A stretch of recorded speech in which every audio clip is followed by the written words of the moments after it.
Audio Jungle. வணக்கம். Hitech news TV செய்திகள். விருதுநகர் மாவட்டம் வெம்பக்கோட்டை யூனியன் அலுவலகம் முன்பாக திமுக தலைமையில் மதச்சார்பற்ற முற்போக்கு கூட்டணி கட்சிகள் சார்பில் மாபெரும் கண்டன ஆர்ப்பாட்டம் நடைபெற்றது. மகாத்மா காந்தி தேசிய ஊரக வேலை உறுதி திட்டத்தை ஒழிக்கும் சட்டத்தை திரும்ப பெற வலியுறுத்தி வெம்பக்கோட்டையில் திமுக தலைமையில் 1500க்கும் மேற்பட்டோர் பங்கேற்ற மாபெரும் கண்டன ஆர்ப்பாட்டம் நடைபெற்றது. இந்த ஆர்ப்பாட்டம் மக்கள் விரோத சட்டத்திற்கு ஒத்து ஊதும் அதிமுகவை கடுமையாக கண்டிக்கும் வகையில் நடத்தப்பட்டது. ஆர்ப்பாட்டத்திற்கு திமுக மேற்கு ஒன்றிய செயலாளர் ஜெயபாண்டியன், திமுக கிழக்கு ஒன்றிய செயலாளர் கிருஷ்ணகுமார் ஆகியோர் தலைமை வகித்தனர். சாத்தூர் சட்டமன்ற உறுப்பினர் ரகுமான் இந்நிகழ்விற்கு முன்னிலை வகித்து கண்டன உரை நிகழ்த்தினார்.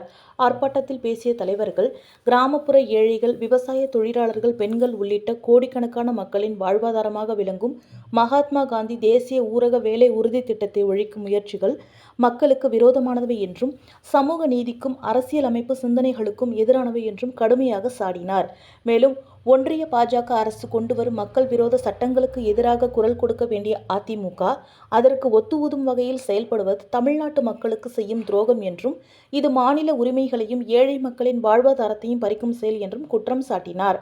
இந்த ஆர்ப்பாட்டத்தில் திமுக மற்றும் மதச்சார்பற்ற முற்போக்கு கூட்டணி கட்சிகளை சேர்ந்த மாவட்ட ஒன்றிய கிளை நிர்வாகிகள், கழக உடன்பிறப்புகள், மகளிர் அணி, இளைஞர் அணி, மாணவர் அணி, தொழிற்சங்க நிர்வாகிகள் மற்றும் பொதுமக்கள் உள்ளிட்ட 1500க்கும் மேற்பட்டோர் திரளாக கலந்து கொண்டு ஒன்றிய அரசின் மக்கள் விரோத நடவடிக்கைகளுக்கு எதிராக முழக்கங்கள் எழுப்பினர். ஆர்ப்பாட்டத்தின் நிறைவில் மகாத்மா காந்தி தேசிய ஊரக வேலை உறுதி திட்டத்தை பாதுகாக்கும் வரை போராட்டங்கள் தொடரும் என்றும், மக்கள் நலத்திட்டங்களை அழிக்கும் எந்த சட்டத்தையும் ஒருபோதும் ஏற்றுக்கொள்ள மாட்டோம் என்றும் உறுதிமொழி எடுத்துக் கொள்ளப்பட்டது. இந்த மாபெரும் கண்டன ஆர்ப்பாட்டம் வெம்பக்கோட்டை பகுதியில் பெரும் அரசியல் கவனத்தை ஈர்த்ததுடன் ஒன்றிய அரசுக்கு எதிரான மக்களின் ஒற்றுமையான குரலை வெளிப்படுத்தும் நிகழ்வாக அமைந்தது.